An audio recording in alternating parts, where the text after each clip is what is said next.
श्री कृष्ण, राधे राधे।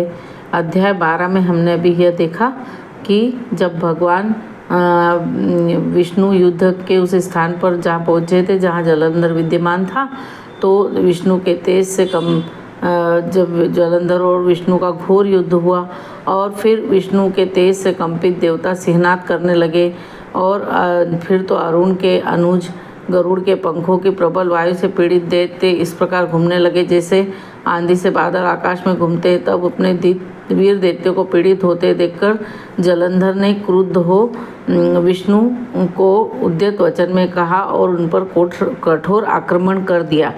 अब जो है 13वें अध्याय में हम इसी के आगे की कथा को आगे बढ़ाते हैं। दोनों ओर से गदाओं, बाणों और शूलों आदि का भीषण प्रहार हुआ। दैत्यों के तीक्ष्ण प्रहारों से देवता व्याकुल होकर इधर उधर भागने लगे।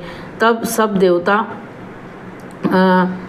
देवताओं को इस प्रकार भयभीत हुआ देख गरुड़ पर चढ़े हुए भगवान युद्ध में आगे बढ़े और उन्होंने अपना सारंग नामक धनुष उठाकर बड़े जोर से टंकार किया, जिससे त्रिलोकी शाब्दित हो गई। पल मात्र में भगवान ने हजारों दैत्यों के सिर को काट गिराया। फिर तो विष्णु और जलंधर का महासंग्राम हुआ। बाणों से आकाश भर गया, लोग आश्चर्य करने लगे। भगवान विष्णु ने बाणों से के वेग से उस दैत्य की ध्वजा, छत्र और धनुष बाण काट डाले। इससे व्यतीत हो उसने अपनी गदा उठाकर गरुड़ के मस्तक पर दे मारी।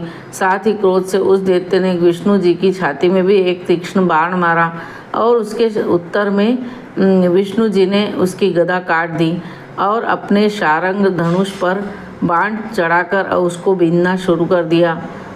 इस पर जलंधर इन पर अपने पैने बाण बरसाने लगा और उसने विष्णु जी को कई पैने बाण मारकर वैष्णव धनुष को काट दिया।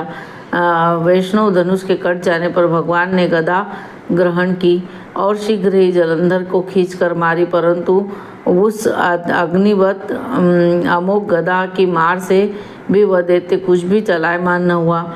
उसने एक अग्निमुक्त त्रिशूल उठाकर विष्णु पर छोड़ दिया।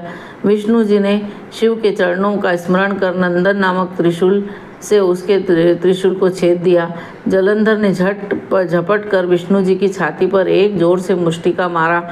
उसके उत्तर में भगवान विष्णु ने भी उसकी छाती पर एक मुष्टि, बाहुओं और मुष्टि को भी बाहु युद्ध करने लगे। कितनी देर तक भगवान उसके साथ युद्ध करते रहे। तब श्रेष्ठ मायावी भगवान उस दैत्यराज के से मेघवाणी में बोले, रे रण दुर्मुद दैत्य श्रेष्ठ, तू धन्य है जो इस महायुद्ध में इन बड़े बड़े आयुध से भी भयभीत न हुआ। तेरे इस युद्ध से मैं प्रसन्न हूँ। तू जो चाहे वर मांग ले। मायावी विष्णु की ऐसी वाणी सुनकर जलंधर ने कहा, हे भावुक, यदि आप मुझ पर प्रसन्न हैं तो यह वर दीजिए कि मेरी बहन और तथा अपने सारे कुटुंबियों सहित मेरे घर में निवास करो। आप मेरी बहन और अपने सारे कुटुंबियों सहित मेरे घर में निवास करो। नारद जी बोले।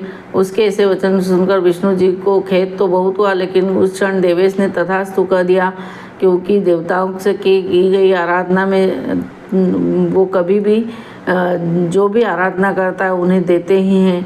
तब विष्णु जी ने सब देवताओं के साथ जलंधरपुर में जाकर निवास करने लगे।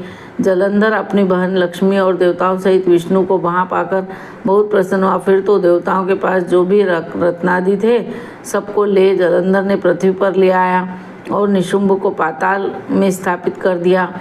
देव, दानव, यक्ष, गंधर्व, सिद्ध, सर्प, राक्षस, मनुष्य आदि सबको अपना वंशवर्ती बना त्रिभुवन पर शासन करने लगा। उसने धर्मानुसार सुपुत्रों के समान प्रजा का पालन किया। उसके धर्म राज्य में सभी सुखी थे। यही था 13वां अध्याय। अब अध्याय 14 हम